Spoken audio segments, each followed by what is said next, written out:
வணக்கம். இன்றைய முக்கிய செய்திகள். விருதுநகரில் தேமுதிக சார்பில் மறைந்த நடிகர் விஜயகாந்த் அவர்களின் மகன் விஜய பிரபாகர் அவர்களும், பாஜகவின் சார்பில் நடிகை ராதிகா சரத்குமார் அவர்களும் போட்டியிட உள்ளனர். நாம் தமிழர் கட்சியின் சார்பாக தேர்தலில் போட்டியிட உள்ள 40 வேட்பாளர்களை ஒரே மேடையில் அறிமுகப்படுத்த பொதுக்கூட்டம் சென்னையில் நாளை நடைபெற உள்ளது.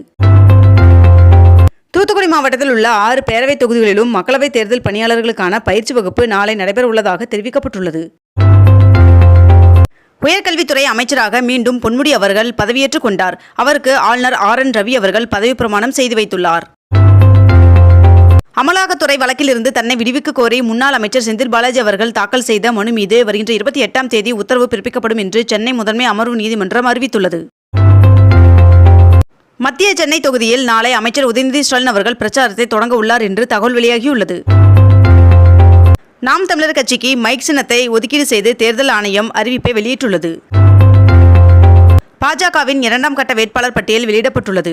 இதில் விருதுநகரில் நடிகை ராதிகா சரத்குமார் அவர்கள் போட்டியிடுவதாக தெரிவிக்கப்பட்டுள்ளது. தேமுதிக சார்பில் போட்டியிடும் வேட்பாளர்கள் பட்டியலை தேமுதிக தலைமை வெளியிட்டுள்ளது. மக்களவைத் தேர்தலுக்கான அதிமுக தேர்தல் அறிக்கையை அக்கட்சியின் பொதுச் செயலாளர் எடப்பாடி பழனிசாமி அவர்கள் வெளியிட்டுள்ளார்.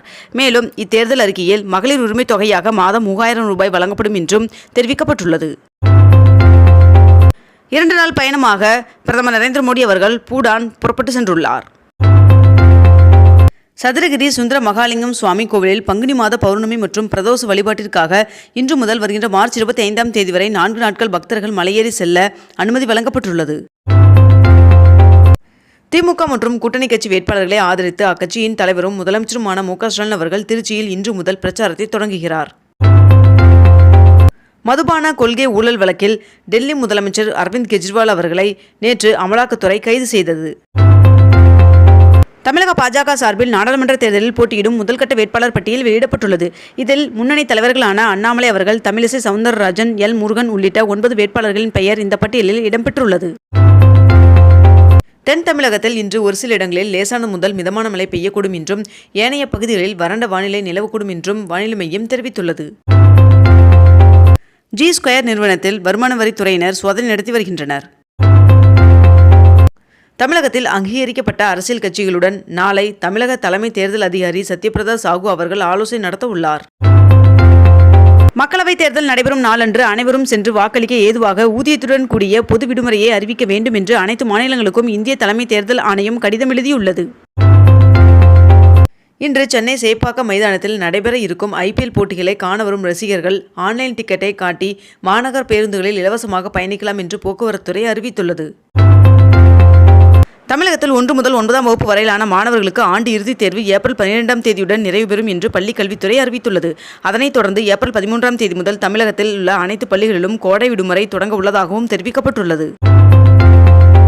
மக்களவைத் தேர்தலில் தமிழகம் மற்றும் புதுச்சேரியில் 40 தொகுதிகளில் போட்டியிடும் வேட்பாளர்களை நாளை நாம் தமிழர் கட்சி தலைமை ஒருங்கிணைப்பாளர் சீமான் அவர்கள் அறிமுகப்படுத்த உள்ளார். மக்களவைத் தேர்தலில் திமுக 21 தொகுதிகளிலும், அதிமுக 33 தொகுதிகளிலும் களம் இறங்க உள்ளது. இந்நிலையில் அதிமுக மற்றும் திமுக 18 தொகுதிகளில் நேரடியாக மோதுகின்றன என்று தெரிவிக்கப்பட்டுள்ளது.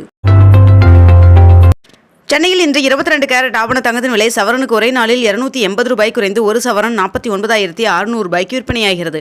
அதேபோல் 1 கிராம் வெள்ளியின் விலை 79 ரூபாய் 50 பைசாவாகவும் விற்பனை செய்யப்பட்டு வருகிறது. இத்துடன் இன்றைய தலைப்புச் செய்திகள் நிறைவடைகின்றன. மேலும் இதுபோன்ற அண்மை தகவல்களை உடனுக்குடன் தெரிந்து கொள்ள நமது அக்னிபூ சேனலை சப்ஸ்கிரைப் செய்து கொண்டு தொடர்ந்து இணைந்திருங்கள். நன்றி, வணக்கம்.